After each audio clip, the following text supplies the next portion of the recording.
ఉక్కు ఉద్యమం ఉధృతమవుతుంది. Steel plant పరిరక్షణ కోసం కార్మికులు కదం తొక్కుతున్నారు. ప్రైవేటీకరణ విషయంలో కేంద్ర రాష్ట్ర ప్రభుత్వాల తీరును నిరసిస్తూ ఆందోళన చేపట్టారు. ఉక్కు కర్మాగారాన్ని ప్రైవేటు పరం చేయమని ప్రధాని నరేంద్ర మోదీతో ప్రకటన చేయించాలని డిమాండ్ చేస్తున్నారు కార్మికులు.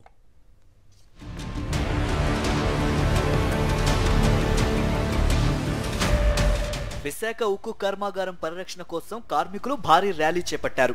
పాత గాజువాక కూడలి నుంచి కొత్త గాజువాక వరకు నిరసనలో పాల్గొన్నారు. వందల మంది కార్మికులు రోడ్లపైకి వచ్చి ప్రైవేటీకరణకు వ్యతిరేకంగా నినాదాలు చేశారు. కార్మికులకు జీతాలు ఇవ్వకుండా 1000 కోట్లు డిపాజిట్లు చేసుకుని ఇబ్బంది పెడుతున్నారని మండిపడ్డారు. మోడీ గారు రేపు విశాఖపట్నం వస్తున్న సందర్భంగా విశాఖపట్నం స్టీల్ ప్లాంట్ ప్రైవేటీకరణ ఆపుతూ సేల్లో విలీనం చేస్తామని ప్రకటన చేయాలా. రెండోది, విశాఖపట్నం స్టీల్ ప్లాంట్ పూర్తి స్థాయి ఉత్పత్తి తీయాలా. మూడోది, గత 4 మాసాలుగా కార్మికులకు జీతాలు ఇవ్వకుండా డిపాజిట్లు చేసుకుని పైశాచికానందం పొందడం అనేది ఈ ప్రభుత్వానికి చెల్లింది. ఈ నెల 29న ప్రధాని నరేంద్ర మోదీ విశాఖకు వస్తున్న నేపథ్యంలో ఉద్యమాన్ని ఉధృతం చేశారు కార్మికులు.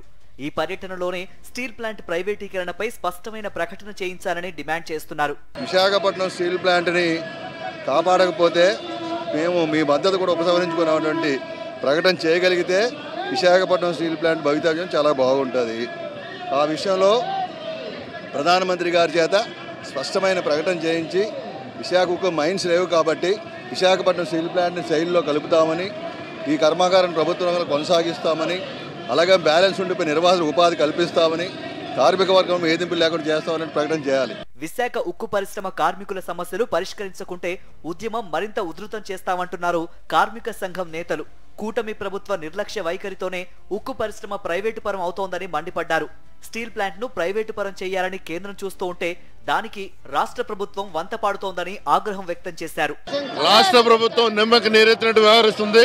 సార్వత్రిక ఎన్నికల ముందు వారు ఇచ్చిన హామీని విస్మరించారు. 5 నెలల కాలంలో విశాఖపట్నం స్టీల్ ప్లాంట్ గత 3.5 సంవత్సరాల కంటే అధోగతి పాలైపోయింది.